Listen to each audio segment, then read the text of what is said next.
दुनिया की 4 सबसे बेकार चीजें कौन सी थी? Egyptian pyramids, great wall of China, battleship Yamato और हाँ, जापानीज बुलेट ट्रेन भी। जब शुरू हुई थी तो लोगों ने बोला था ये तो पैसा बर्बाद है, बेकार का दिखावा है। लेकिन आज देखो, जापान की पहचान अगर किसी चीज से होती है तो सबसे पहले बुलेट ट्रेन का नाम आता है। लेकिन भारत के लिए सवाल कुछ अलग है। दोस्तों, क्या आप जानते हैं कि भारतीय रेल दुनिया की तीसरे सबसे बड़ा रेल नेटवर्क है? 1853 में जब मुंबई के बोरी बंदर से पहली बार 14 डब्बों वाली ट्रेन चली थी, किसने सोचा था कि एक दिन हम हर रोज 23 लाख लोगों को सफर कराएंगे। आज के दिन 19,000 से ज्यादा ट्रेन चलती हैं, 12,000 पैसेंजर्स और 7,000 फ्रेट ट्रेन।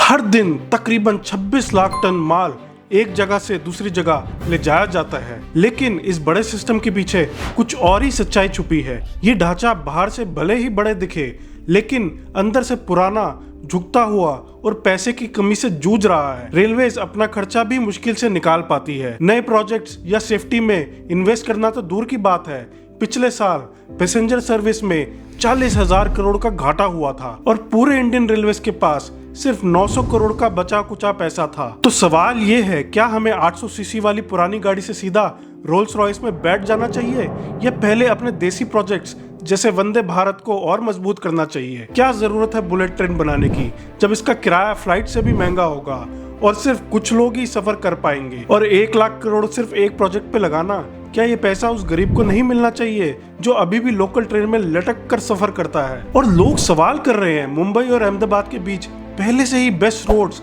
अच्छी फ्लाइट और बढ़िया रेल कनेक्टिविटी है, तो फिर बुलेट ट्रेन की क्या जरूरत है? क्या ये सच में जरूरत है या सिर्फ शान दिखाने का जरिया? तो दोस्तों, हम बताएंगे कि इसकी क्या जरूरत है।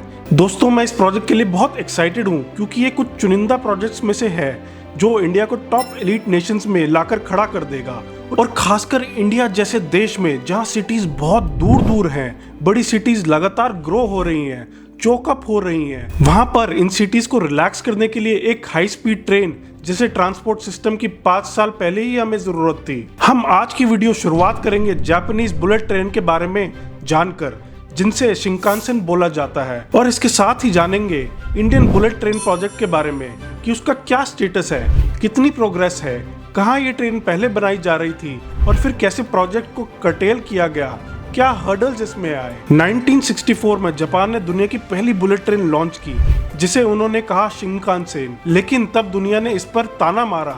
लोगों ने ये कहा ये तो एयरक्राफ्ट, हाईवेज और कार का जमाना है, जापान क्यों 100 साल पुरानी ट्रेन में इन्वेस्ट कर रहा है। लेकिन जापान ने प्रूव किया कि अगर विजन क्लियर हो और इंजीनियरिंग स्ट्रॉन्ग तो दुनिया को हिला देने के लिए रेल भी काफी है। टोक्यो और ओसाका जापान की 2 सबसे बड़ी और इंडस्ट्रियल सिटीज के बीच 500 किलोमीटर का फासला था और बीच में थी पहाड़ियां, रिवर्स और रफ टेरेन। जब इस प्रोजेक्ट की शुरुआत हुई तो बुलेट ट्रेन के लिए टनल बनाना पड़ रहा था, लैंड एक्विजिशंस चल रहे थे और हर जगह इंजीनियरिंग चैलेंजेस थे।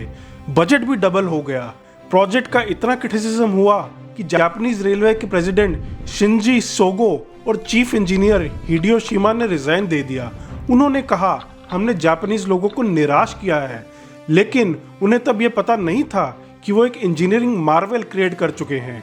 और जब पहली बार शिंकानसेन चली तो दुनिया देखते ही रह गई। 500 किलोमीटर का सफर सिर्फ 3 घंटे में। एक एग्जीक्यूटिव सुबह टोक्यो से निकलकर ओसाका में मीटिंग अटेंड करता और डिनर के लिए घर लौट आता। ये ट्रेन फ्लाइट्स का कंपेटिटर बन गई और कन्वीनियंस का नया स्टैंडर्ड सेट कर दिया। और ये सिर्फ एक ट्रेन नहीं थी, एक कंप्लीटली नई टेक्नोलॉजी थी। शिंकानसेन का डिजाइन देखें तो ये कंप्लीटली एरोडायनेमिक्स का था। इसके नोज को इस तरह से बनाया गया था कि हवा का रेजिस्टेंस मिनिमम हो। पूरी ट्रेन का एक्सटीरियर स्मूथ था ताकि स्पीड हाई रहे। इसमें ट्रेडिशनल इंजन कोच सिस्टम नहीं था, ये एक ट्रेन सेट थी जिसमें पावर डिस्ट्रीब्यूटेड थी, मतलब हर ऑल्टरनेट कोच में मोटर थी। इससे ट्रेन एक साथ एक्सेलरेट कर सकती थी, एक साथ ब्रेक भी लगा सकती थी। फास्ट, एफिशिएंट और क्वाइट। जापान ने सिर्फ एक रूट नहीं बनाया, पूरा हाई स्पीड रेल नेटवर्क खड़ा कर दिया। आज जापान में आप कहीं से भी कहीं ट्रैवल कर सकते हो इसके साथ, बिना प्लानिंग और बिना रश के। जब यूएस और यूरोप हाईवे टनल्स बना रहे थे, जापान बुलेट ट्रेन के लिए टनल्स ब्लास्ट कर रहा था। आज शिंकानसेन सिर्फ एक ट्रेन नहीं, एक सिंबल है इंजीनियरिंग ब्रिलियंस, विजन और फ्यूचरिस्टिक प्लानिंग का। जो लोग शुरुआत में हंसे उन्होंने बाद में उसी ट्रेन को सल्यूट किया। हाई स्पीड ट्रेन सिस्टम की खासियत ये होती है कि नॉर्मल ट्रेन की तरह सिर्फ 1 या 2 बार दिन में नहीं चलती, बल्कि मेट्रो की तरह फ्रीक्वेंट होती है। फर्क सिर्फ ये है कि मेट्रो एक सिटी के अंदर चलती है और हाई स्पीड ट्रेन कई सिटीज को जोड़ती है। सपोज कीजिए एक ट्रैक टोक्यो से ओसाका तक का बिछ गया था, उस पर एक दिन में 12 से 15 ट्रेन दोनों तरफ चलती थी। हर आधे घंटे में एक ट्रेन मिल जाती थी।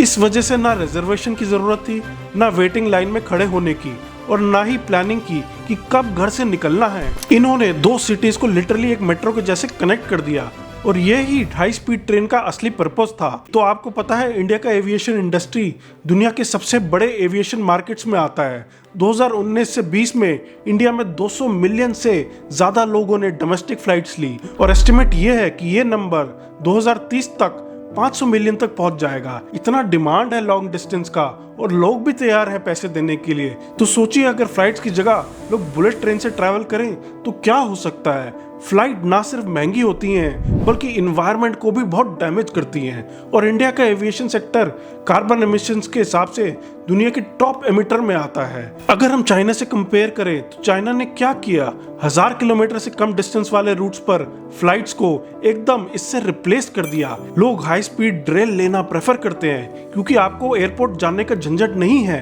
फ्लाइट्स डिले का टेंशन भी नहीं, और एयरलाइन की क्रैम्प सीट से भी बच जाते हो। शंघाई से वेंजाओ का 600 किलोमीटर का डिस्टेंस लोग 3.5 घंटे की बुलेट ट्रेन लेना ज्यादा प्रेफर करते हैं बजाय 1.5 घंटे की फ्लाइट के। कन्वीनियंस, रिलायबिलिटी और कंफर्ट तीनों में बुलेट ट्रेन जीत जाती है फ्लाइट से। जब Mumbai Ahmedabad high speed train चलेगी तब वडोदरा में रहने वाले कोई भी इंसान जब चाहे तुरंत मुंबई जा सकता है और दोपहर में वापस भी आ सकता है। मुंबई सिटी जो ऑलरेडी चोक हो रही है उससे रिलीफ मिल सकती है, क्योंकि मुंबई की कई बिजनेस और ऑफिसेस वडोदरा, सूरत या अहमदाबाद की लाइन पर शिफ्ट हो सकते हैं, जहां से डेली अप डाउन पॉसिबल हो सके। अब बात करते हैं इंडिया की बुलेट ट्रेन प्रोजेक्ट्स के बारे में। Mumbai Ahmedabad high speed rail project यानी MAHSR को एग्जीक्यूट करने के लिए एक कंपनी बनाई गई, NHSRCL यानी national high speed rail corporation of India limited. पहले मिनिस्ट्री ऑफ रेलवेज ने प्रोजेक्ट की प्लानिंग और इंसेप्शन किया, और जब ये अप्रूव हो गया तब NHSRCL को इंडिपेंडेंट बॉडी बनाकर प्रोजेक्ट हैंडओवर कर दिया गया। ये डायरेक्टली मिनिस्ट्री ऑफ रेलवेज को रिपोर्ट करती है। इस प्रोजेक्ट के तहत मुंबई से अहमदाबाद तक एक elevated high speed rail track बनेगा, जिसमें 320 किलोमीटर पर आवर की स्पीड पर ट्रेन्स चलेंगी।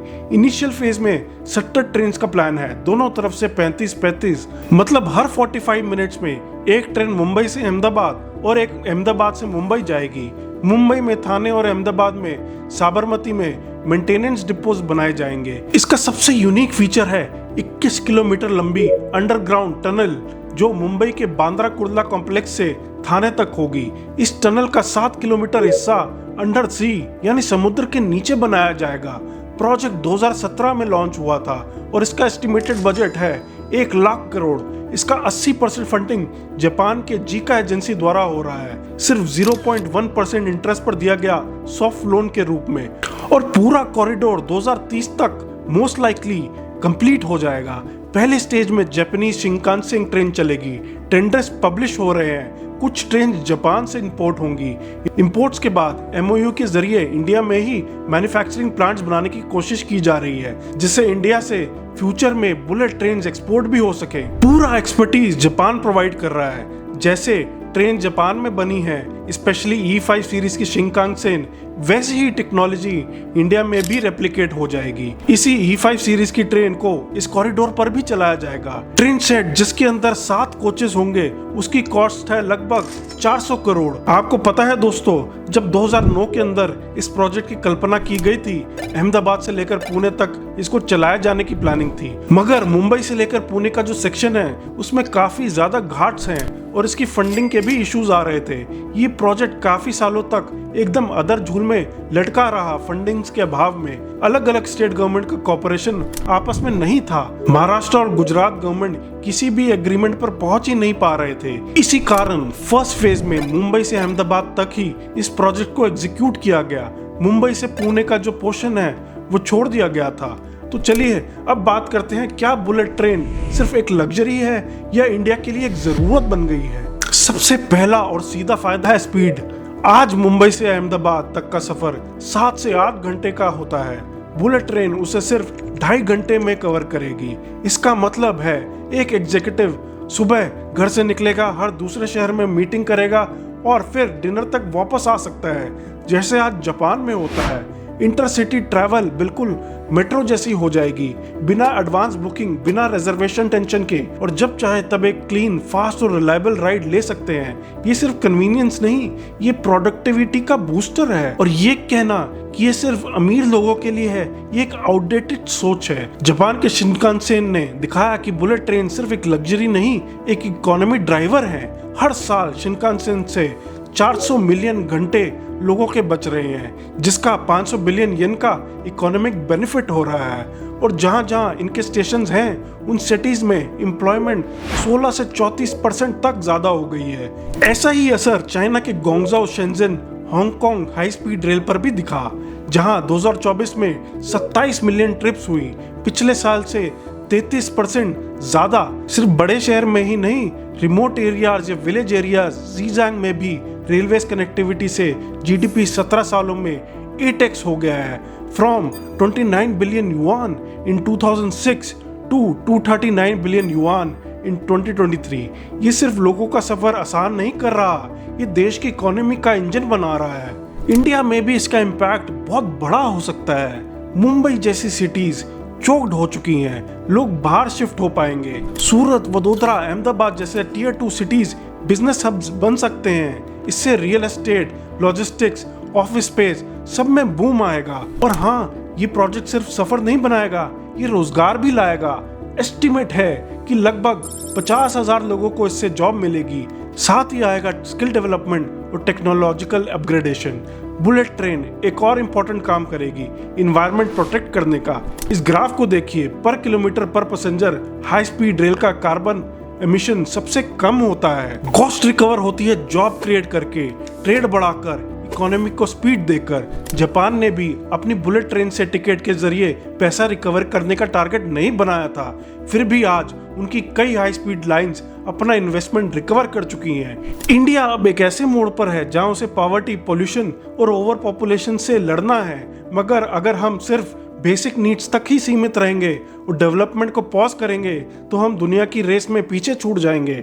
डेवलपमेंट ही पॉवर्टी से लड़ने का सबसे बड़ा टूल है।